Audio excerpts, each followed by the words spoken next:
किया कि आर्य समाज की ऊंची दुकान पकवान फीकी है।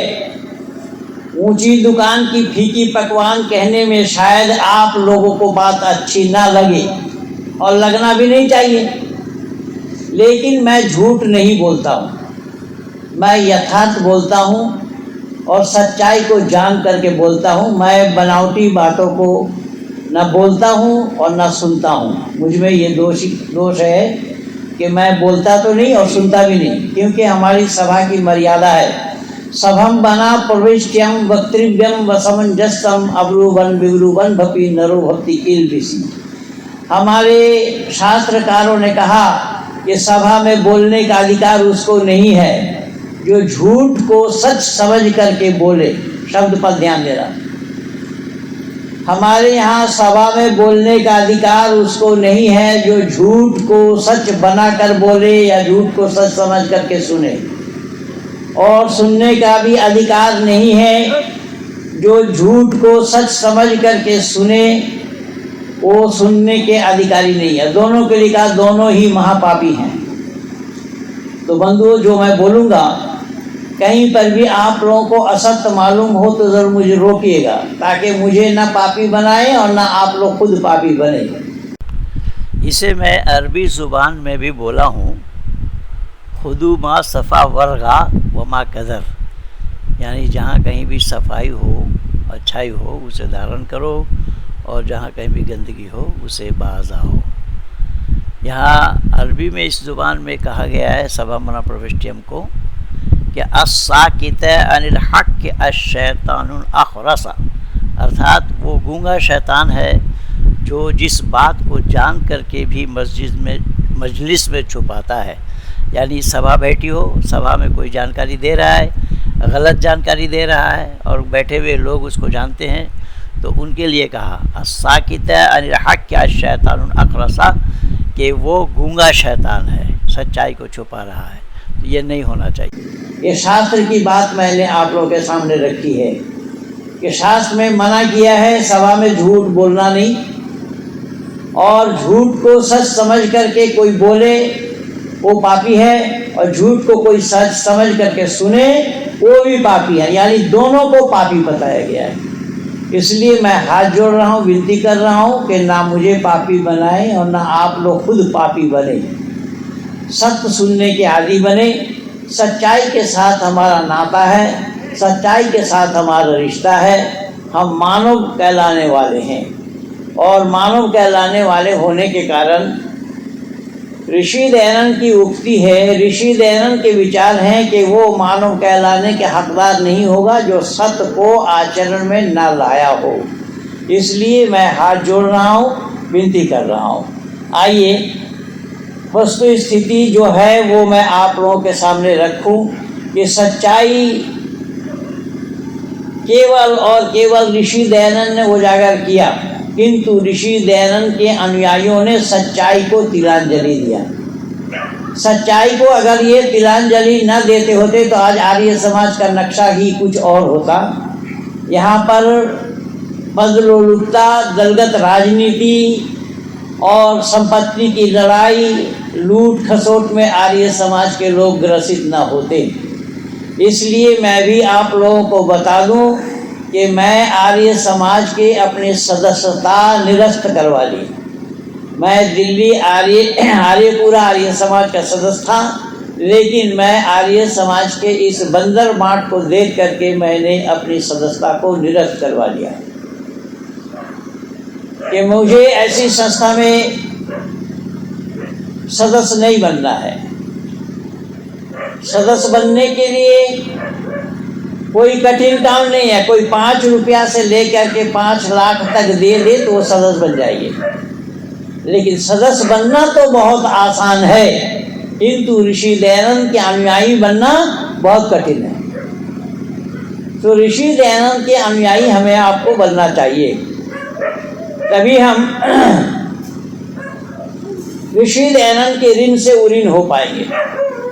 ऋषि दयानंद के ऋण से उऋण होने के लिए एकमात्र रास्ता है कि और उसकी गलती नहीं है ना। अभी भाई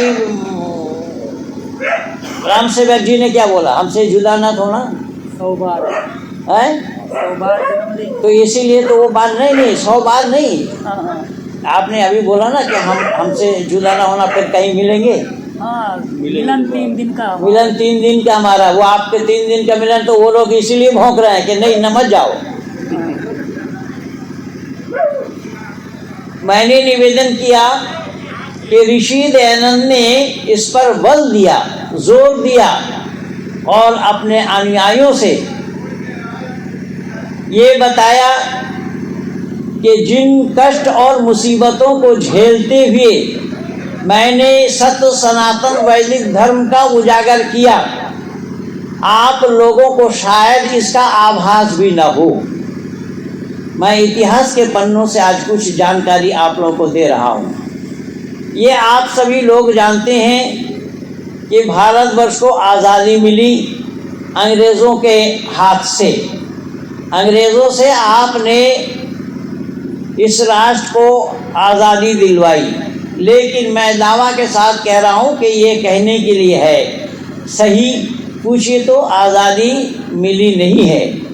और ऋषि दयानंद के जीवनी को पढ़ेंगे तो आज़ादी कैसे मिली, तो इसमें मुझे जो मिला है वो मैं आप लोगों को बता रहा हूँ। 3 सन्यासी इसमें अग्रणी रहे।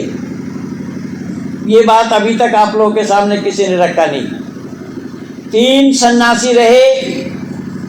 एक सन्यासी का नाम स्वामी पूर्णानंद, दूसरा सन्यासी का नाम स्वामी बिरजानंद, तीसरा सन्यासी का नाम ऋषि दयानंद। ये 3 सन्यासी हुए जिन्होंने दिग्विजय किया। भारतवर्ष के अंदर संपूर्ण भारतवासियों के बीच में घूमते घूमते इन्होंने प्रचार और प्रसार किया, अंग्रेज़ों के हाथ से किस तरीके से लिया जाए। तो ऋषि दयानंद इस काम को करने के लिए, ये तो आप लोगों को सबको मालूम है कि ऋषि दयानंद अपने पिता के कहने पर शिव का व्रत रखा था, लेकिन शिवालय में जाकर के देखा कि शिवलिंग पर कई बार चूहा चढ़ते और उतर रहे हैं। लोगों ने जो चढ़ावा चढ़ाया उसे खा रहे हैं। दयानंद ने, यानी उस समय तो दयानंद बने नहीं थे, मूल शंकर थे। मूल शंकर ने सोचा कि ये असली शिव नहीं है। पिताजी से सवाल किया, पहले तो माँ से पूछा, माँ नहीं बता पाई, पिताजी से पूछा, पिताजी भी नहीं बता पाए। तो उन्होंने सोचा कि हमें असली शिव को पाकर रहेंगे। तो असली शिव को पाने के लिए इन गुरु परंपरा में गए, और इन गुरु परंपरा में एक सन्यासी और थे, जिन सन्यासी का नाम स्वामी ओमानंद था। स्वामी ओमानंद स्वामी पूर्णानंद के भी गुरु। ये ओमानंद नहीं, झज्जर वाले ओमानंद का तब जन्म भी नहीं हुआ था। स्वामी पूर्णानंद के गुरु जिनका नाम ओमानंद था, स्वामी ओमानंद, स्वामी पूर्णानंद, स्वामी बिरजानंद और दयानंद, ये 4 सन्यासी हुए। ऋषि दयानंद घर से निकल गए, पकड़ करके आए, फिर निकले, फिर गए। इस तरीके से उनके साथ होता रहा। किसी ने सामान खोस लिया, किसी ने अंगूठी ले ली, किसी ने कपड़ा ले लिया, किसी ने कुछ किया, और चैतन्य बने। चैतन्य से मूल शंकर से चैतन्य बने, चैतन्य से दयानंद बने, और दयानंद बनने के बाद जब गुरु पूर्णानंद के पास पहुँचे तो पूर्णानंद ने कहा कि मैं सही और सच्चा शिव का पता आपको बता सकता हूँ, लेकिन आप एक काम करें, मेरा शरीर जीर्ण हो रहा है। मेरे पढ़ाए हुए विद्यार्थी जिनका नाम बिरजानंद है, जो मथुरा नगरी में रहते हैं, आप उनके पास जाएं, वो आपको सच्चा शिव का पता बता देंगे।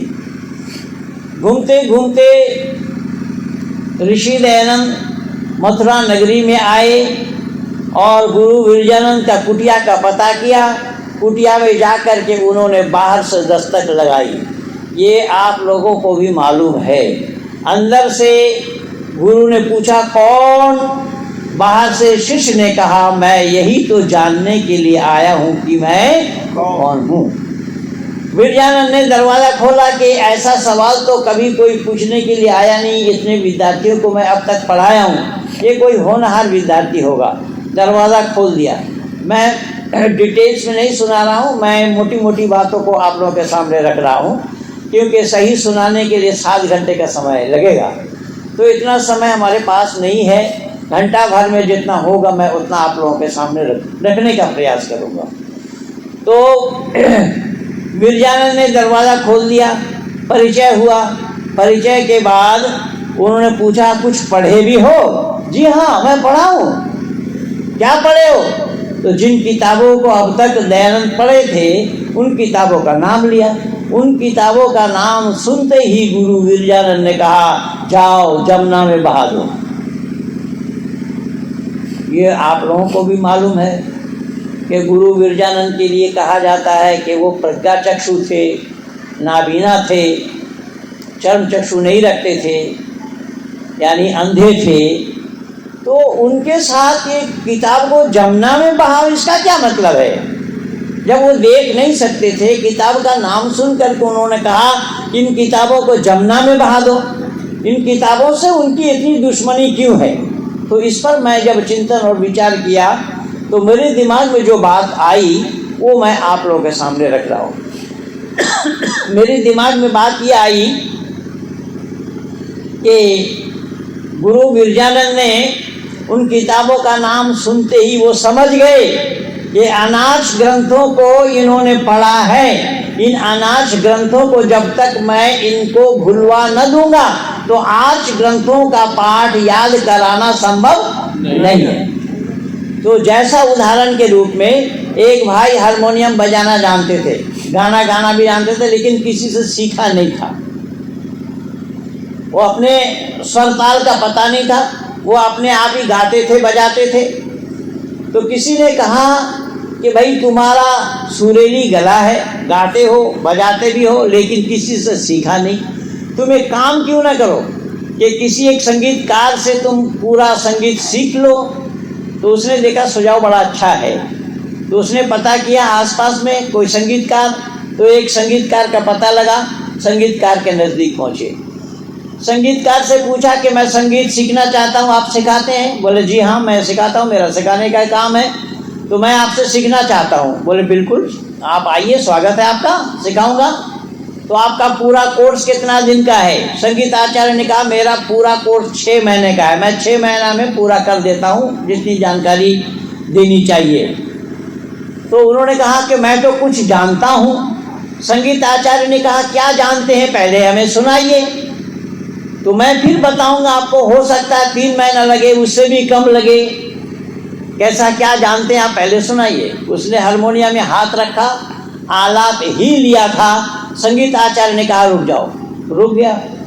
रुक जाने से संगीत आचार्य ने कहा कि मेरे भाई अगर आप मेरे से सीखना चाहते हो तो आपको 1 वर्ष का पूरा समय लगाना पड़ेगा। आप लोगों से मैं पूछना चाहता हूँ उसका कोर्स कितना दिन का था? 6 महीने का। और वो कह रहा है कि पूरा 1 वर्ष का समय लगाना पड़ेगा। वो ठीक कह रहा है या गलत कह रहा है? आप लोग भी चिंता करके सोच सोच करके बोल रहे हैं, पता नहीं लग पा रहा है कि क्या जवाब होना चाहिए इसका। जो पहले सीखे तो वो बोलना पड़ेगा। हाँ, उन्होंने कहा कि 6 महीने में पहले तो मैं उनको बुलाऊंगा जितना आप जानते हो, 6 महीना में उसको मैं बुलाऊंगा और फिर जो मेरा 6 महीने का कोर्स है उसे मैं पूरा करूंगा।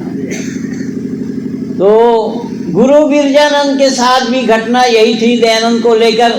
दयानंद को पहले उन्होंने भुलाना चाहा कि जिन अनार्ष ग्रंथों को उन्होंने पढ़ा है उन अनार्ष ग्रंथों को भुलाए बिना आर्ष ग्रंथों का पता कराया जाना संभव नहीं है। बड़ी लंबी कहानी है। 3 साल से कुछ ऊपर समय, ज़्यादा समय वहाँ रहे और जब दीक्षांत समारोह में वहाँ से निकलने की बारी आई तो कुछ लोगों को भीख मांग करके कुछ लोगों को इकट्ठा किया तो गुरु दक्षिणा देने के लिए पहुँच गए। उसमें अनेक सारी घटनाएं हुई हैं लेकिन मैं तो जल्दी जल्दी में चल रहा हूँ। तो गुरु विरजानंद ने कहा कि दयानंद, जिस उत्साह से, जिस चाव से मैंने आपको सच्चा शिव का पता कराया, सच्चा शिव का पता बताया, 8 ग्रंथों को पढ़ाया, उसके एवज में आप इतना ही लौंग दे करके गुरु दक्षिणा से छुटकारा पाना चाहते हैं? गुरुजी ये तो आप जानते हैं और मुझे भी मालूम है कि हमारे पास एक कमंडल है, एक कौपिन है, एक लाठी है, चौथा कोई सामान नहीं, तो भला मैं क्या गुरु दक्षिणा में दे सकता हूँ। गुरु बिरजानंद ने कहा है, दयानंद ये मत समझना कि मेरे पास आँख नहीं तो मैं देख नहीं सकता। गुरु दक्षिणा की मांग आज तक मैंने किसी से नहीं की, और जो गुरु दक्षिणा मुझे चाहिए वो गुरु दक्षिणा महज आपके पास है, आपके सिवा कोई दे नहीं सकता, इसीलिए मैं आपसे गुरु दक्षिणा की मांग कर रहा हूँ। जब दयानंद ने सुना कि गुरुजी मेरे पास वो गुरु दक्षिणा है, इसे जान करके मांग रहे हैं, तो उन्होंने कहा गुरुजी मुझे स्वीकार है, आप बताइए गुरु दक्षिणा में क्या चाहिए। गुरु दक्षिणा में 4 चीज़ की मांग की थी, याद रखना 4 चीज़ों की मांग की गुरु दक्षिणा में। स्वधर्म का प्रचार और प्रसार करना, स्वराष्ट्र का प्रचार और प्रसार करना, स्वसंस्कृति का प्रचार और प्रसार करना, स्वभाषा का प्रचार और प्रसार करना, ये चारों जगह स्व लगा है। तो चारों की मांग की। भाई 5 मांग सकते थे, 3 भी मांग सकते थे, चारों को 4 मांगने का क्या काम था? आप लोगों से पूछ रहा हूं मैं, बता सकते हैं आप लोग कि चारों की मांग क्यों की? 4 चीज क्यों मांगे? 5 मांग सकते थे, 3 भी मांग सकते थे, 4 क्यों? नहीं बोलेंगे, समय खराब होगा। चलिए मैं ही बोल देता हूँ। जिस पर मैं बैठा हूँ इसका टांग कितना है? अरे एक निकाल लिया जाए तो हैं? अरे भाई जिधर से निकालेंगे उधर लुढ़क जाएंगे। 3 से नहीं रोक सकते आप इसको। अरे एक और लगाएं तो हैं? मिसयूज होगा। जब 4 से आप काम कर सकते हैं, 5 क्यों लगाएंगे? ये दिमागी विकास, इसीलिए ऋषि दयानंद ने दिमागी विकास के लिए धियो योना प्रचोदयात् पर बल दिया कि धियो योना प्रचोदयात् की मांग करो, इसीलिए 4 चीज मांगी। अच्छा वेद कितने हैं? जल्दी जल्दी में बोलते जाना। वेद 4 नहीं है, वेद मूलतः एक ही है। 4 कांड है, ज्ञान कर्म उपासना और विज्ञान। वेद को वेद में ही 3 बताया गया, वेदत्रयी कहा गया है। वेद अगर एक तो है ही, आर्य समाज के 3रा नियम को पढ़िए, वहां देखिए क्या लिखा है ऋषि ने। वेद सब सत विद्याओं की पुस्तक है। अगर वेद 4 हो गया होता तो वेदों में सब सत विद्या बहुवचन में आता, लेकिन एक वचन में ही है, तो इसलिए वेद एक ही है मूलतः। 4 ऋषियों ने 4 कांड को अलग अलग किया, ज्ञान कर्म उपासना और विज्ञान। और वेद को 3 भी बोला गया, वेदत्रयी, वेद 3 है। तो 3 इस आधार पे है कि वो गद्य पद्य और एक ऐसी शैली भी है जो आप लोग पढ़ते हैं, सामवेद को पढ़ते हैं, वहाँ पर भी देखेंगे हर एक अक्षर के ऊपर नंबर लिखा हुआ, नंबर लिखा हुआ होता है सामवेद में। तो किस मंत्र को कितना खींच करके बोलना है, कितना क्या, कितनी मात्राएं हैं, आदि आदि ये सब उसमें है। तो इसीलिए वेदत्रयी बोला गया। तो यहाँ वेद मूलतः एक ही है। वेद 4 बोलेंगे तो कोई गलती भी नहीं है। वेद को अगर आप 4 बोलेंगे तो कोई गलती भी, अरे बोलिए तो, नहीं है। क्या बोला मैंने? वेद को 4 बोलेंगे तो कोई गलती भी नहीं है। क्योंकि वेद 4 ऋषि के द्वारा ही हम दुनियादारों को मिला है, दुनिया वालों को मिला है, 4 ऋषि के माध्यम से, अग्नि वायु आदित्य और अंगिरा, ये 4 ऋषियों के माध्यम से हमें मिला है। अच्छा ये 4 का आंकड़ा मैं दे रहा हूँ। आश्रम कितना है? जल्दी जल्दी बोलिए, आप लोग बोलना नहीं चाहते हैं। आश्रम कितना है? 4। आश्रम 5 तो नहीं है, 3 भी नहीं, तो आश्रम 4 है। अच्छा इसमें 4 का आंकड़ा बहुत बड़ा है। केवल दिशा ही 4 नहीं है, अपितु आश्रम 4 है और वर्ण भी 4 है, गणित का क्रम भी 4 है, जोड़ घटा गुना भाग, धाम 4 हैं, शंकराचार्य भी 4 हैं। इस तरीके की 4 की आंकड़ा बड़ी लंबी है और उन चारों चीज़ों को ऋषि दयानंद ने अपने गुरु दक्षिणा में गुरु विरजानंद को दिया था और उसकी रक्षा किस तरीके से कर रहे हैं वो आगे सुनो। दिशा कितने हैं? 4 दिशा हमें तो हमारे उस्तादों ने बोला 10 दिशाएं हैं, मूल रूप से 4 है, 4 है, लेकिन 6 दिशा को हम पढ़ते हैं। 6 दिशा को हम लेते हैं और चारों कोना है उसके बाद। और 4 जो दिशा हम गिनते हैं उसको कैसे गिनते हैं, कैसे बोलते हैं? पूरा पश्चिम। देखिए ये वेद के ऊपर भाषते रहते हैं, हम वेद पढ़ते हैं, वेद पढ़े हैं, पढ़ाए हैं बच्चों को, ये किया वो किया, पूरा पश्चिम यहाँ है नहीं। वहाँ गुरु विरजानंद बोले ओम प्राची दिग्निरधिपति रक्षितो रक्षितादित्य ईशवः तेभ्यो नमो अधिपतिभ्यो नमो रक्षितिभ्यो नमः शुभ्यो नमः भ्यो वस्तु जो अस्मान द्वेष्टियम वयम विश्वस्तम भोजम वेदलमह। पूर्व दिशा से शुरू किया। पूर्व दिशा का स्वामी परमात्मा, पूरब की तरफ से आप हमारी रक्षा करना, आपके सिवा और कोई नहीं है, आपको बारंबार नमस्कार हो। पूरब के बाद पश्चिम आया कि दक्षिण आया? ओम दक्षिणादिगिंद्रोधिपति रक्षिराजी रक्षिता पिता ईशवः फिर तेभ्यो नमोधिपतिभ्यो नमः। है दक्षिण दिशा का स्वामी परमात्मा, आपके सिवा और कोई नहीं है, आप दक्षिण की तरफ से हमारी रक्षा करें, आपको बारंबार नमस्कार है। ओम प्रतीचि दिग्वरुणोधिपति प्रिदाकु रक्षिता अन्नम ईशवः। है पश्चिम दिशा का स्वामी परमात्मा, आपके सिवा और कोई नहीं, आप पश्चिम की तरफ से हमारी रक्षा करें, बार बार आपको नमस्कार है। फिर ओ उदीची दिक्षोमोधिपति सजो रक्षिता शनि ऋषभः। उत्तर दिशा का स्वामी परमात्मा, आपके सिवा और कोई नहीं, आप उत्तर दिशा से हमारी रक्षा करें, फिर बार बार आपको नमस्कार हो। मंत्र का अर्थ बड़ा है, मैं बहुत शॉर्ट करके बोल रहा हूँ। फिर ध्रुवा और ऊर्ध्वा, नीचे की तरफ से और ऊपर की तरफ से, यहाँ 6 दिशा बोला गया है। तो यह पूरब पश्चिम बोला गया, पूरब दक्षिण पश्चिम उत्तर बोला गया, पूरब दक्षिण पश्चिम उत्तर। इसीलिए पूरब पश्चिम हम बोलेंगे क्रॉस होगा। तो क्रॉस हमारा नहीं है, क्रॉस की संस्कृति हमारी नहीं है, वो अंग्रेजों की है। इसीलिए गुरु विरजानंद ने ठीक ठीक पता ऋषि दयानंद को दिया, ठीक ठीक पता ऋषि दयानंद से लिया। ऋषि दयानंद कार्य क्षेत्र में उतर गए। ऋषि दयानंद इन्हीं मंत्रों को लेकर के, यद्यपि 4 का आंकड़ा और भी है, 4 का आंकड़ा बतलाने में कम से कम सवा घंटा, 1 घंटा 20 मिनट लगेगा समय, 4 का आंकड़ा बताने में। इतनी लंबी लिस्ट है और चारों की महत्व इतना है, चारों का जो संयोग है वो इतना बड़ा है कि शायद बता करके समाप्त किया जाना संभव ही नहीं होगा। इसलिए फिर एक छोटा सा आंकड़ा दे रहा हूँ। धाम कितना है, बोले जरा जल्दी। धाम कितने हैं? 4 धाम। 4 धाम है। और उसमें ऋषि कितने बैठे हैं, गुरु कितने बैठे हैं? अरे 4 है यार, क्या।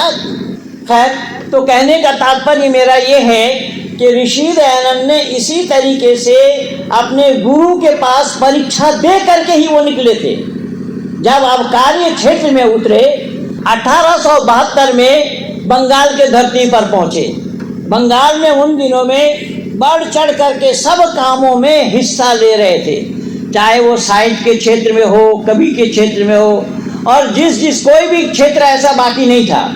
और किसी की मान्यता अगर ये है कि 95% आर्य समाज ने बलिदान दिया, वो भी कोरा झूठ है, वो मैं सच नहीं मान सकता, और न सच है। खुदीराम बोस कोई आर्य समाजी नहीं था, कानू सन्याल कोई आर्य समाजी नहीं था, मातंगिनी हाजरा कोई आर्य समाजी नहीं थी, और विनय बादल दिनेश कोई आर्य समाजी नहीं थे, बाघा ज्योतिन कोई आर्य समाजी नहीं था। बड़ी लंबी लिस्ट है, कितना बताऊंगा मैं, क्योंकि आर्य समाज का बोलबाला हुआ बंगाल से। 1885 में आर्य समाज की स्थापना हुई और उसी आर्य समाज में क्रांतिकारियों का आगमन भी हुआ।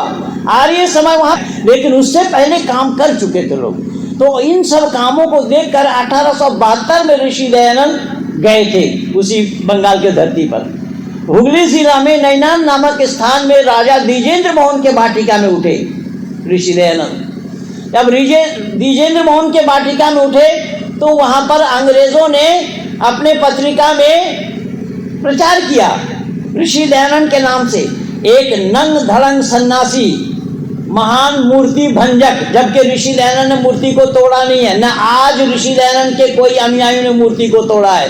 मूर्ति जो लोग बनाते हैं, मूर्ति तोड़ते वही लोग हैं। माँ माँ करके चिल्लाएंगे और माँ को दरिया में डुबोने में, नदी में डुबोने में, तालाब में डुबोने में संकोच नहीं करेंगे। ये हिंदू तो अपने माँ के कातिल है, माँ का हत्यारा है हिंदू। जिसको मामा चिल्ला रहे हैं उसी को डुबो रहे हैं, उसमें प्राण प्रतिष्ठा भी कर रहे हैं, प्राण निकाला भी नहीं। 9 दिनों विसर्जन। तो कहने का तात्पर्य मेरा ये है, ऋषि दयानंद इन सभी चीज़ों को मद्देनजर रखते हुए वो पहुँचे। जब अंग्रेज़ों ने इसका प्रचार किया तो सब लोग काफिला बना करके जाते रहे। उन दिनों में बंगाल के धरती पर एक नौजवान युवा सब काम में बढ़ चढ़ करके हिस्सा लेने वाले थे तो भारतीय, लेकिन अंग्रेज़ों के वो पिट्ठू थे जिनका नाम केशव चंद्र सेन था। केशव चंद्र सेन वहाँ पहुँचे स्वामी जी के पास। स्वामी जी के पास केशव चंद्र सेन पहली बार मिलने के लिए पहुंचे और केशव चंद्र सेन पूछ रहे हैं स्वामी जी से, स्वामी जी आप यहाँ के बंगाल के केशव चंद्र सेन से मिले हैं क्या? अब देखिए, मैं दावा के साथ कह रहा हूँ कि ऋषि दयानंद को पहचानना हर एक की बस की बात नहीं थी। ऋषि दयानंद के पास जो आदमी पहली बार गए और वो जा करके ये कह रहे हैं, ऋषि दयानंद भाव गए कि दाल में कुछ काला है। ऋषि दयानंद ने तपाक से जवाब दिया, मैं उनसे बात भी किया हूँ। जब इतना कहना था, केशव चंद्र सेन पानी पानी हो गए कि ये कोई साधारण मामूली सन्यासी। केशव चंद्र सेन ने स्वामी जी से विचारों को सुनने के बाद अपने घर में निमंत्रण दिया। 9 जनवरी 1873 में कौशीय वस्त्र पहनकर ऋषि दयानंद केशव चंद्र सेन के घर में पहुंचे। लेकिन केशव चंद्र सेन अंग्रेजों के पिट्ठू थे। अपने मित्र मंडली जो अंग्रेज लोग थे, आर्च बिशप मिस्टर ब्राउन नाम था उनका, जिनके साथ आर्च बिशप मिस्टर ब्राउन के साथ मिस्टर ब्राउन को अपने पास बुला रखा था। स्वामी जी को भी बुलाए। तो स्वामी जी को जब निमंत्रण देने के लिए गए तो स्वामी जी ने यही कहा था कि मैं तो परिवार में जाना नहीं चाहता हूँ, परिवार में महिलाएं होती हैं तो वहाँ पर मैं जाना उचित नहीं समझता। केशव चंद्र सेन ने कहा कि स्वामी जी, बंगाल की महिलाओं में ये खूबी है कि यहाँ के पुरुषों से जिस तरीके से घुले मिले रहते हैं, यहाँ की महिलाएं भी पुरुषों से इस तरीके से घुली मिली रहती हैं।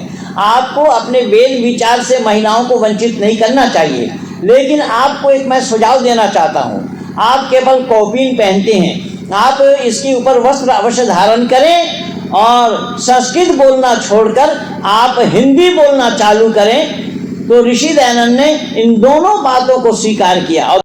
आज जो हिंदी राष्ट्रभाषा है, हिंदी राष्ट्रभाषा होने के बावजूद भी ऋषि दयानंद ने तो स्वीकार किया केशव चंद्र सेन के सुझाव से, लेकिन आज इसी हिंदी राष्ट्रभाषा का विरोध अधीर रंजन चौधरी द्वारा हो रहा है, जो विरोधी दल के नेता हैं लोकसभा में, जो कांग्रेसी हैं, बांग्ला भाषी है, हिंदी वो जानते ही नहीं है।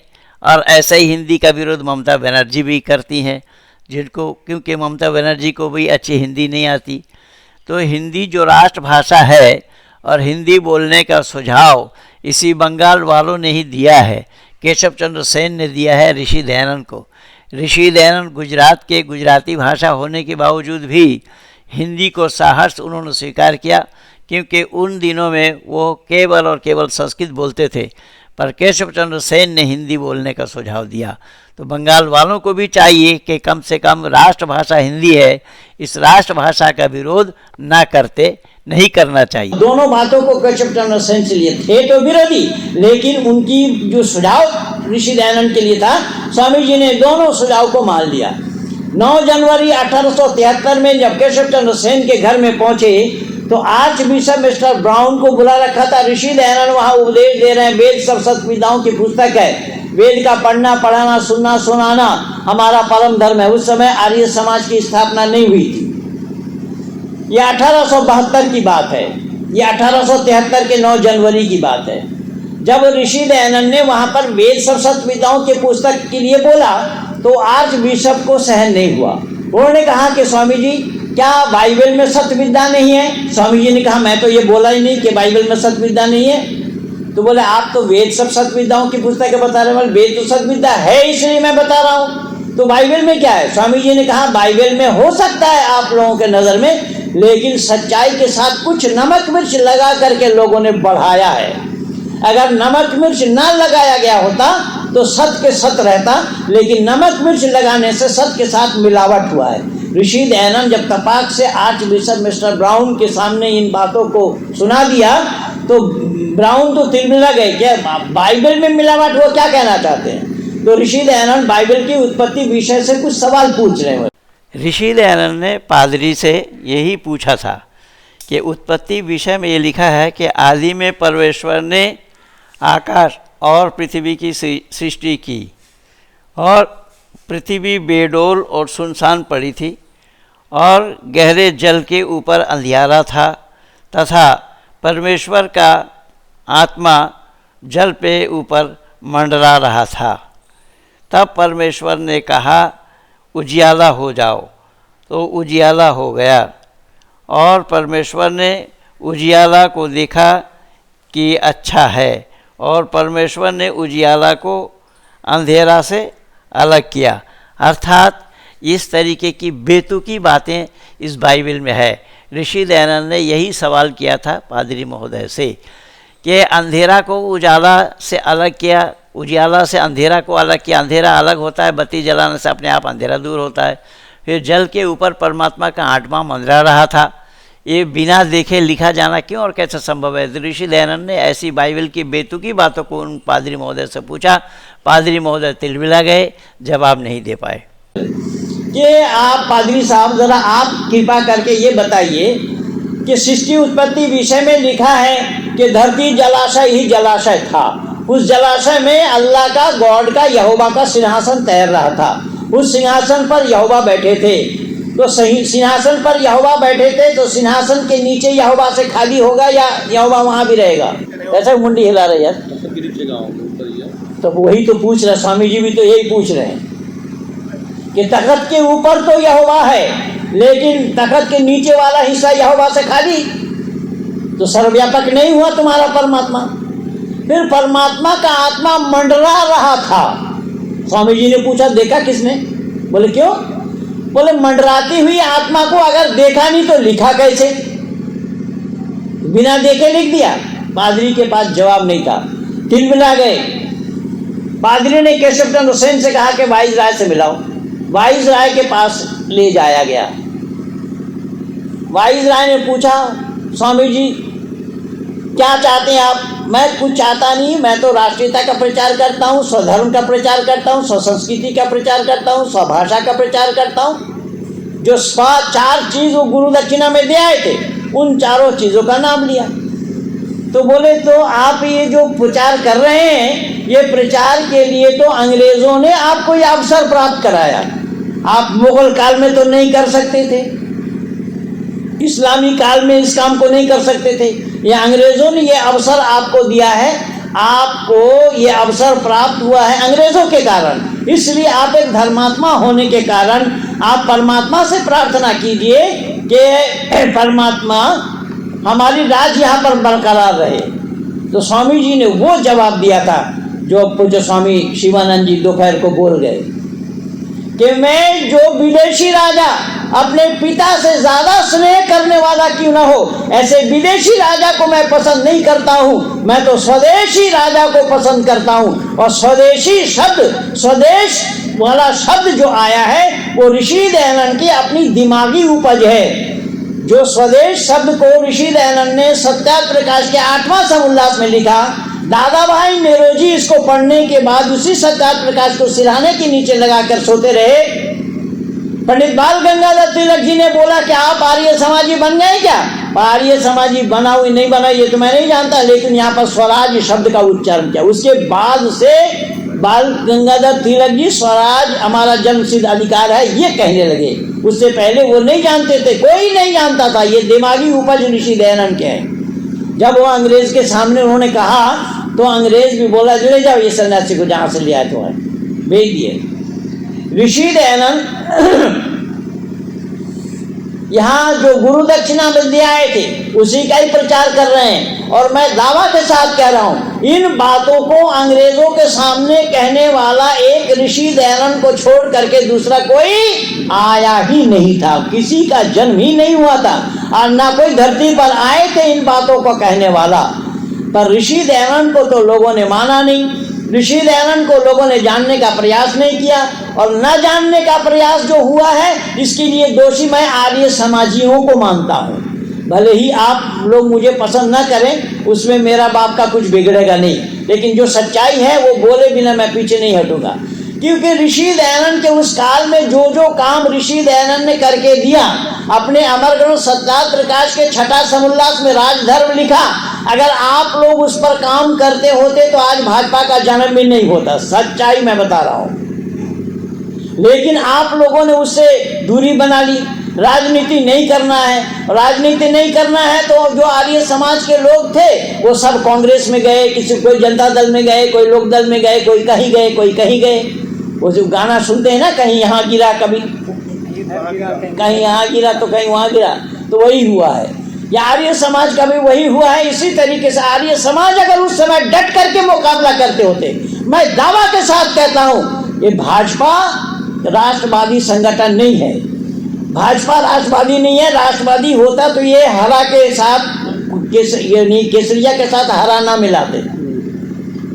ये हरा के साथ केसरिया मिलाने का कारण क्या है? कारण ये तुष्टीकरण है।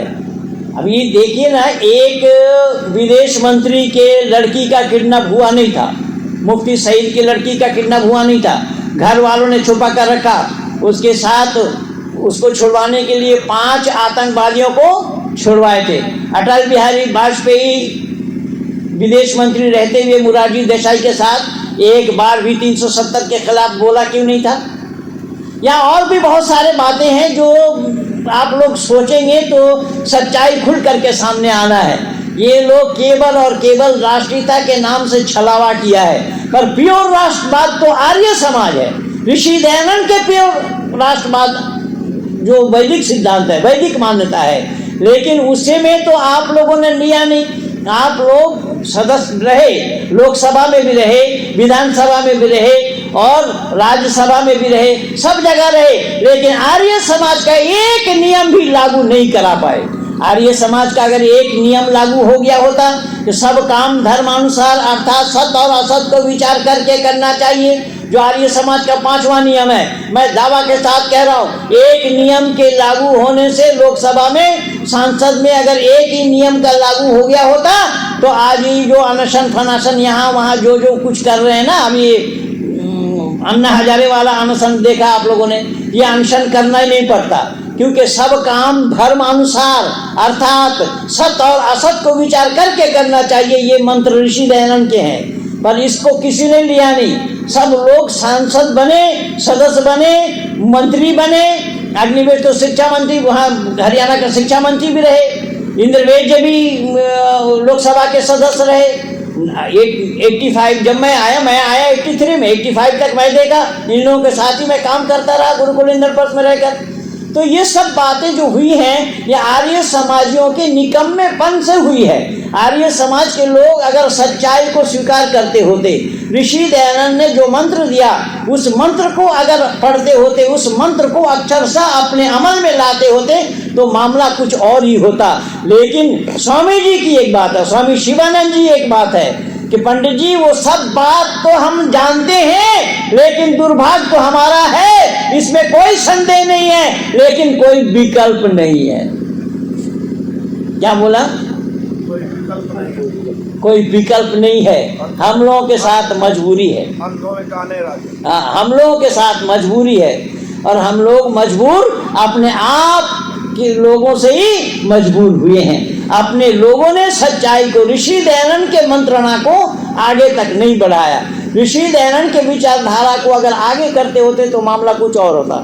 ऋषि दयानंद 4 महीना बंगाल के धरती पर रहकर एक को तैयार किया जिसका नाम था नलिनीकांत सरकार। जिस नलिनीकांत सरकार का नाम बहुत से लोग नहीं जानते हैं और इतिहास के पन्नों में भी ऐसे लोगों के नाम बहुत कम आए हैं। नलिनीकांत सरकार को तैयार किया स्वामी जी ने और नलिनीकांत सरकार को उपनिषद आदि ग्रंथों को पढ़ाया। नलिनीकांत सरकार राजा द्विजेंद्र मोहन के भतीजे थे। वो ऋषि दयानंद के अनुयायी बने। 4 महीना वहाँ साथ रह करके स्वामी जी ने नलिनीकांत सरकार स्वामी जी को लेकर के ब्रह्म समाज में है। ब्रह्म समाज जो 1826 में राजा राम मोहन राय द्वारा स्थापित हुई थी। ब्रह्म समाज का भी उद्देश्य था मानव मात्र का चहुमुखी विकास वेद के आधार पर। लेकिन राजा राम मोहन राय जब विदेश गए, बिस्टल शहर में उनकी मृत्यु हो गई, तो यही केशव चंद्र सेन उसी ब्रह्म समाज के अध्यक्ष बने और ईसाई और मुसलमानों के लिए रास्ता खोल दिया। ईसाई और मुसलमान ब्रह्म समाज में आते रहे हिंदू घराने के लड़कियों को ले जाने के लिए, यानी मुसलमान और ईसाई हिंदू घराने के लड़कियों को ले जाने के लिए आए। उसमें अगर इस काम में किसी ने चेक दिया तो वो नलिनीकांत सरकार था। नलिनीकांत सरकार एक अंग्रेज़ लड़की से शादी की थी जिसका नाम कैटेलिना था। वो उसके बाप बहुत बड़े अधिकारी थे। बहुत यातनाएं नलिनीकांत सरकार को दी और नलिनीकांत सरकार इसको झेलते हुए भी उस कैटेलिना को उपनिषद आदि ग्रंथों को पढ़ाया, वैदिक संस्कृति की जानकारी कराई, राष्ट्र और राष्ट्रीयता का पाठ जो ऋषि दयानंद से उन्होंने लिया था वो कैटेलिना को पढ़ाया। ठीक इसी तरीके से कैटेलिना से विवाह करके अंग्रेज़ों के साथ बदला लिया और कि नलिनीकांत सरकार के घर में जो संतान हुए हैं, एक का नाम था चारू, उसने भी मुसलमानों के साथ बदला लिया। जो अलीगढ़ मुस्लिम यूनिवर्सिटी के संस्थापक थे, लोग सर सैयद अहमद ख़ान को कहते हैं, लेकिन सर सैयद अहमद ख़ान इसके संस्थापक नहीं थे। तैयब जी इसके संस्थापक थे और तैयब जी के लड़की को चारू ने शादी की थी। तो ईसाई और मुसलमानों से बदला ऋषि दयानंद के मंत्रणा पर। इस तरीके से ऋषि दयानंद ने समझाया नलिनीकांत सरकार को, जो ईसाई और मुसलमान ब्रह्म समाज में आ रहे हैं केवल हिंदू घराने के लड़कियों को ले जाने के लिए, तो इसमें आपको इसी तरीके से काम करना है। तो ईसाई और मुसलमानों से उस समय बदला लिया। जो आज हिंदू घराने के लड़कियों को लव जिहाद और ये वो दुनिया भर का बकवास करते हुए जो ईसाई और मुसलमान हिंदू घराने के लड़कियों को बहका रहे हैं, वो आज से नहीं है बंधुओं। ये काम उस 1872-73 से ही है। उस समय से ये काम शुरू हुआ था। ऋषि दयानंद ब्रह्म समाज में गए तो ब्रह्म समाज में वहाँ देखा मोहनदास करमचंद गांधी के भी चित्र लगे थे। स्वामी जी ने कहा गया था वहाँ ईसा मसीह के भी चित्र लगे थे, राम के भी चित्र लगे थे, कृष्ण के भी चित्र लगे थे।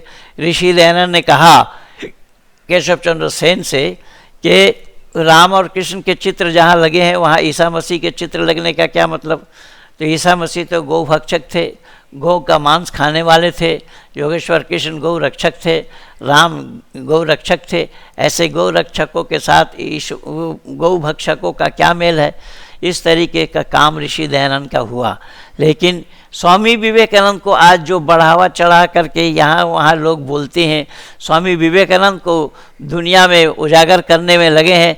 इतने बड़े राष्ट्रीयता के खेल में स्वामी विवेकानंद का ज़रा सा भी योगदान नहीं है। राष्ट्रीयता में ज़रा सा भी योगदान स्वामी विवेकानंद का नहीं है। किसी भी पुस्तक से दिखाया जाना संभव नहीं होगा कि कहीं पर भी राष्ट्रीयता में स्वामी विवेकानंद ने भाग लिया हो। तो इस तरीके से ऋषि दयानंद के विचारों को लोगों ने जन जन तक पहुंचाने के बजाय ऋषि दयानंद को जानने का भी प्रयास नहीं किया और ना आर्य समाजियों ने उनको जानकारी दी। जब मैं बंगाल में देखा तो आर्य फैक्ट्री के नाम से केवल महात्मा गांधी रोड में जो सूटकेस बनाने वाली दुकान है उसी को ही देखता रहा। आर्य फैक्ट्री, मैं नहीं जानता था आर्य समाज क्या है। जबकि 1885 में आर्य समाज कलकत्ता बना 19 विधान सरणी में, जिसकी चर्चा मैं पहले ही कर चुका हूँ। क्रांतिकारियों का गढ़ था। लेकिन 1885 में आर्य समाज की स्थापना हुई, पर इन आर्य समाज ने बंगाल के बंगालियों के बीच में आर्य समाज को नहीं ले जा पाए। वो केवल आर्य फैक्ट्री तक ही बंगाल में सीमित रह गया। तो ये सारा काम ऋषि दयानंद का है। ऋषि दयानंद के अनुयायी आर्य समाजियों ने भी इस काम को पूरा करने का प्रयास नहीं किया। तो ये है हमारा। नलिनीकांत सरकार ऋषि दयानंद से मंत्रणा लेकर सत्य सनातन वैदिक धर्म को जानना, वैदिक संस्कृति को जानना, वैदिक संस्कृति पर आचरण करना, ये सारा काम वो अपने आप ही करते रहे। ऋषि दयानंद पहुंच गए बम्बई महाराष्ट्र के अंदर। महाराष्ट्र में आचार्य कमल नयन जी एक आचार्य थे, उन दिनों में पौराणिक जगत के बहुत बड़े विद्वानों में से थे। जब उन्होंने सुना कि दयानंद मूर्ति पूजा का खंडन करते हैं, मूर्ति पूजा का विरोध करते हैं, तो आचार्य कमल नयन जी से सहन नहीं हुआ।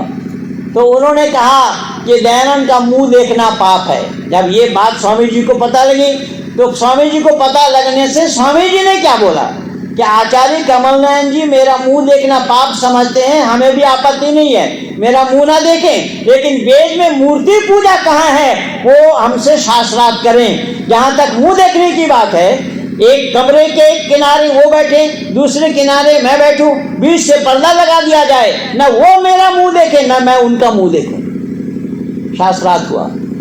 ऋषि दयानंद का पक्ष था वेद में मूर्ति पूजा नहीं है। एक मंत्र उठा करके उन्होंने प्रमाण दिया, अब वेद में मूर्ति पूजा है इसका सारा प्रमाण आचार्य कमल नयन जी को देना था, लेकिन एक भी प्रमाण नहीं दे पाए। और उसी शास्त्रार्थ को देखने के लिए श्याम जी कृष्ण वर्मा वहां पर बैठे हुए थे। जो आप सुबह पूछ रहे थे ना श्याम जी कृष्ण वर्मा के लिए, तो श्याम जी कृष्ण वर्मा वहां पहुंचे। श्याम जी कृष्ण वर्मा भी गुजरात के ही रहने वाले थे। उनके पिता बंबई के नगर सेठ के पास नौकरी करते थे, तो अपने पिता के पास रह करके ऊंची शिक्षा के लिए वो बंबई रहने लगे थे, गुजरात छोड़ करके। श्याम जी कृष्ण वर्मा ऋषि दयानंद के बात्मीयता को, ऋषि दयानंद के तर्क शक्ति को, ऋषि दयानंद के तर्क शैली को, ऋषि दयानंद के विद्वता को, वेद की ज्ञान को श्याम जी कृष्ण वर्मा बहुत नजदीक से जानने का प्रयास किया। और संस्कृत के वो भी विद्यार्थी थे उस समय श्याम जी कृष्ण वर्मा। तो जब शास्त्रार्थ में आचार्य कमल नयन जी उत्तर नहीं दे पाए, जब वहां से खत्म हो गई बात, चले गए, श्याम जी कृष्ण वर्मा ऋषि दयानंद के पास आए। स्वामी जी मेरा नाम श्याम जी कृष्ण वर्मा है और इस तरीके से मैं गुजरात का रहने वाला हूँ और मैं यहाँ पिताजी के पास रह करके पढ़ता हूँ। तो स्वामी जी ने कहा कि ठीक है, आप मेरे साथ संपर्क बनाए रखना, वक्त आने पर मैं बताऊंगा। श्याम जी कृष्ण वर्मा ही एक ऐसे व्यक्ति थे जो इन स्वतंत्रता संग्राम सेनानियों के वो पुरोधा थे, अधिनायक थे, अगुवा थे। उन्होंने सबको तैयार किया। श्याम जी कृष्ण वर्मा ऋषि दयानंद के टच में आ गए। ये 1874 की बात है। 1875 में गिरगांव मोहल्ला में डॉक्टर मानिक राव के घर आर्य समाज की स्थापना हुई। ऋषि दयानंद ने उनको श्याम जी कृष्ण वर्मा को प्रधान बनाया। श्याम जी कृष्ण वर्मा ऋषि दयानंद के टच में निरंतर रहते रहे। 1876 में श्याम जी कृष्ण वर्मा के नाम ऑक्सफोर्ड यूनिवर्सिटी से एक पत्र आया, वहां पर संस्कृत पढ़ाने के लिए बुलाया जा रहा है। उस पत्र को लेकर ऋषि दयानंद के पास पहुंचे। ऋषि दयानंद ने कहा समय आने पर मैं बताऊंगा, मैं तो कहा ही था आपसे, समय आया है, आप जा सकते हैं। ऋषि दयानंद से आशीर्वाद लेकर के श्याम जी कृष्ण वर्मा लंदन पहुंचे।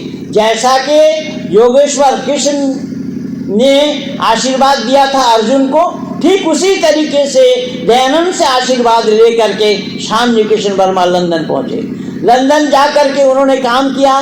तो श्याम जी कृष्ण वर्मा के साथ प्रथम बैच में कौन कौन उनके साथी थे, ये बड़े बड़े अच्छे अच्छे कांग्रेसियों को भी नहीं मालूम है। अब कांग्रेसी में बूढ़े तो वही रह गए ना, केवल वो क्या नाम है उसका, इनका नाम खड़गे है, जो पिछले बार हार गए, लोकसभा चुनाव में हार भी गए, अपने इलाके से हार गए। और हार कांग्रेस की क्या दशा हो रही है वो तो दुनिया देख रही है क्या है। खैर मैं निवेदन कर रहा हूँ। तो जब श्याम जी कृष्ण वर्मा वहां पर जाकर काम करने लगे, श्याम जी कृष्ण वर्मा के पास प्रथम बैच में जो जो शिष्य थे, उन शिष्यों का नाम बहुतों को नहीं मालूम है।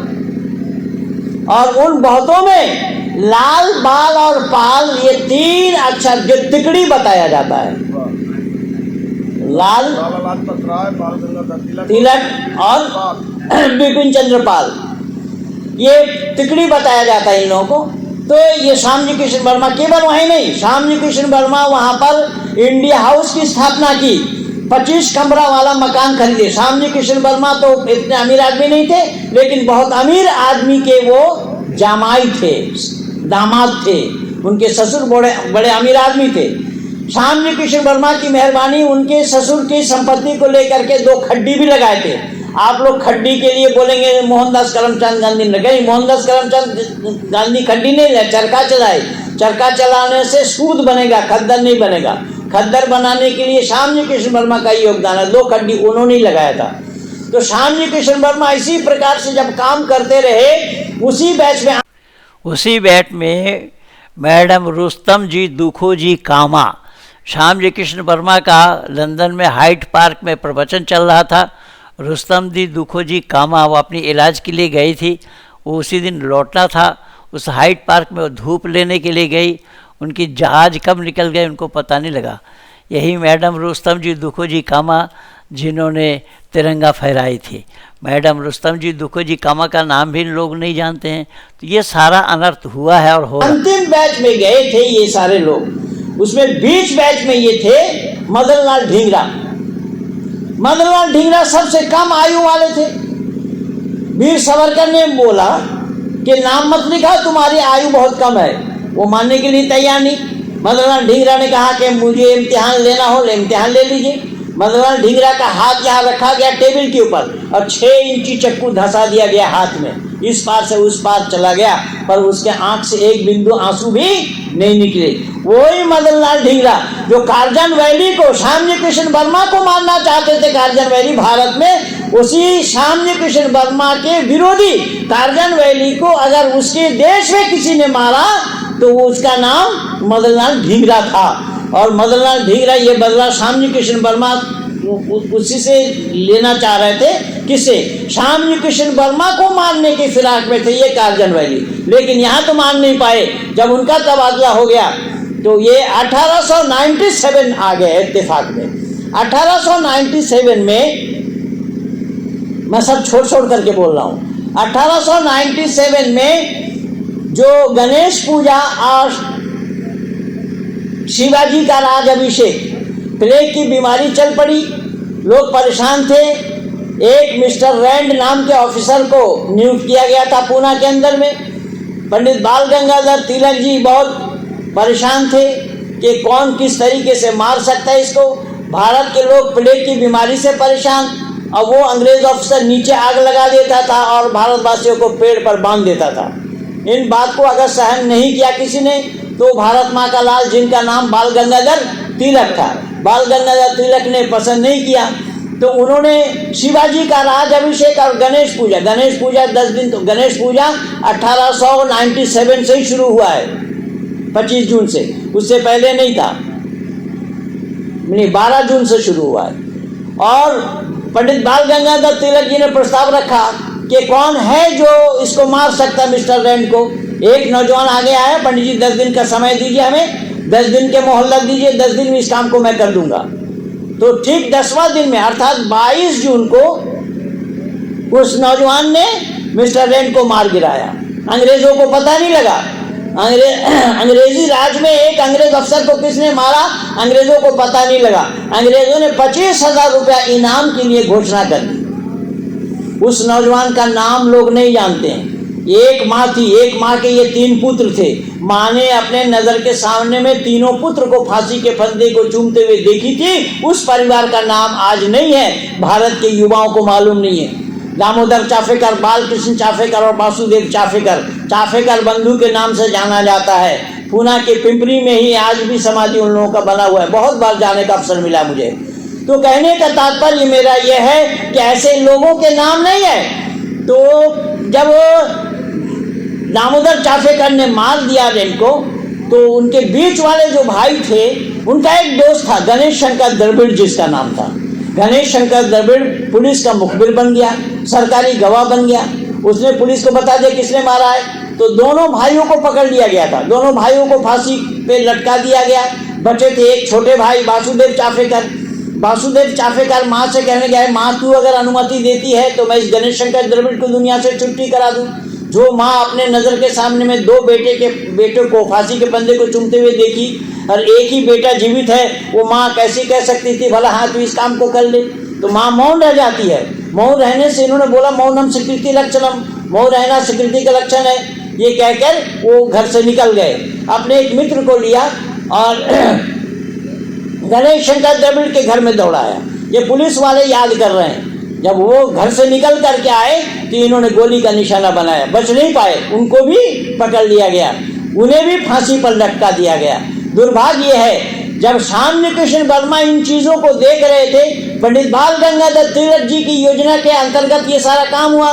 पंडित बाल गंगाधर तिलक जी अरेस्ट हो गए। श्यामजी कृष्ण वर्मा एक दिन भी अरेस्ट नहीं कर पाया उन्हें, ना एक दिन भी जेल गए। 97 में सदा सदा के लिए भारत छोड़ करके वो चले गए। वो स्वामी कृष्ण वर्मा को आज तक कांग्रेसियों ने जाना नहीं। स्वामी कृष्ण वर्मा को अगर जाना, नरेंद्र मोदी के गुजरात के मुख्यमंत्री रहते हुए उनके अस्थि कलश को वो ले आए। परमात्मा की ऐसी अनुकंपा है, वो सब जगह देखने का मुझे अवसर मिला है। तो स्वामी कृष्ण वर्मा इसी तरीके से काम करते रहे। उसके अंतिम बैच में गए थे नेताजी सुभाष चंद्र बोस। नेताजी सुभाष चंद्र बोस ये अंतिम बैच के क्रांतिकारी थे और स्वामी कृष्ण वर्मा प्रथम बैच के क्रांतिकारी थे। स्वामी कृष्ण वर्मा वहां पर ऐलान किया कि भारत से जो विद्यार्थी यहाँ आए हैं अंग्रेजों के पास पढ़ेंगे, लेकिन अंग्रेजों के पास नौकरी नहीं करेंगे, ऐसे विद्यार्थी मुझसे मिले, छात्रवृत्ति वो देते रहे। उसी श्रृंखला में सुभाष चंद्र बोस गए। सुभाष चंद्र बोस आईएएस की परीक्षा पास करने के बाद भी उन्होंने फाड़ के फेंक दिया था। क्या चीज? सर्टिफिकेट। हाँ, फाड़ के फेंक दिया। यहाँ जानकी दास बोस वो तो चिंता कर रहे थे कि क्यों, कैसे हुआ, क्या हुआ, लेकिन वो भी क्रांतिकारी थे। उनके परिवार में सारे क्रांतिकारी थे, सारे बच्चे उनके क्रांतिकारी रहे, तो फिर भी कुछ नहीं बोला उन्होंने। तो वहाँ पर नेताजी सुभाष चंद्र बोस इस काम को करके आ रहे हैं। नेताजी सुभाष चंद्र बोस वो थे, वो शख्सियत थी उनमें कि वो भारतवासियों को ये कहते रहे, ऐ भारतवासियों आप हमें खून दो, मैं आपको आजादी दो। स्वामी कृष्ण वर्मा के ही वो शिष्य थे। आजादी दिलाऊंगा, आप हमें खून दो। लेकिन आज तक भारतवासियों को पता ही नहीं लग पाया कि वो सुभाष चंद्र बोस गए तो कहाँ गए, नहीं पता लगा। कारण क्या है? कारण चाटुकारिताओं के हाथ में, आप चाटुकारों के हाथ में आप लोगों ने राज को सौंप दिया है। और उन चाटुकारों में से स्वामी जी तो सुनाते रहे हैं, चाहे वो नेहरू के नाम से हो, चाहे वो मोहनदास करमचंद गांधी के नाम से हो, या उनके समकक्ष उनके साथ जितने लोग थे। राजगोपाल, ये तो स्वामी जी कल समधी बोले ना, समधी की माने बोला उनके रिश्तेदारी थी, बेटा बेटी का आदान प्रदान हुआ था। और समधी शब्द का अर्थ होता है समान विचार वाले, समान बुद्धि वाले। समधी, धी माने बुद्धि और सम माने बराबर, बराबर बुद्धि रखने वाले। और वाकई में स्वामी जी तो वो चूक गए, बराबर बुद्धि रखने वाले थे। रखने वाले बुद्धि अगर ना रखते होते तो फिर वो चिट्ठी लेकर के क्यों जाते उनके पास? स्वामी जी ने कल सुनाया। तो कहने का तात्पर्य मेरा ये है, इसी तरीके से ये सोच, जितना भी ये जो कुछ भी बखेड़ा आप देख रहे हैं, बीच में जो कुछ भी हुआ है, जो कुछ भी हुआ है यहाँ हमारे सामने है, वो सब के सब कमजोरी हमारी अपनी रही। हमारी अपनी कमजोरी ना हुई होती, आर्य समाज के लोग जब बलिदान दिया, आर्य समाज के लोग जब देश को आजाद कराने में अंग्रेजों के हाथ से जब इतना सब कुछ किया, इसके बावजूद भी इन चाटुकारों के हाथ में देश को देना सही था या गलत? गलत। और वही गलत का नतीजा आज हम और आप भोग रहे हैं। इसीलिए भले ही विकल्प ना हो, हमारे पास विकल्प नहीं है, हम प्रयास कर रहे हैं। हम उन्हें भी सिखाएं, उन्हें भी बताएं, उन्हें भी समझाते रहें कि आज जो जो काम इनके द्वारा हो रहा है वो कभी भी आज तक हम लोग भी नहीं सोच पाए थे। कोई ये नहीं जान पाया था कि 370 कभी अभी आएगी। सोचे थे कभी? नहीं। है नहीं? 370 का हटना संभव था, राम मंदिर का बनना संभव था। आपके बीपी सिंह जब प्रधानमंत्री बने थे, उन्होंने बोला था 4 महीने का समय हमें दो, हम राम मंदिर बना देंगे। मर गए। लेकिन बिना कोई झंझट झमेला के, बिना कोई मार धाड़ के, बिना कोई वाद विवाद के मंदिर को तैयार किया या नहीं किया? किया। अच्छा, 3 तलाक को समाप्त किया या नहीं किया? ये किस तरीके से बहुत पोलाइटली काम हो रहा है। हमें इसका विरोध नहीं है। जो काम हो रहा है उसमें अगर वैदिक सिद्धांत लागू हो जाए तो 4 चांद लग जाएगा, इसमें कोई संदेह नहीं है।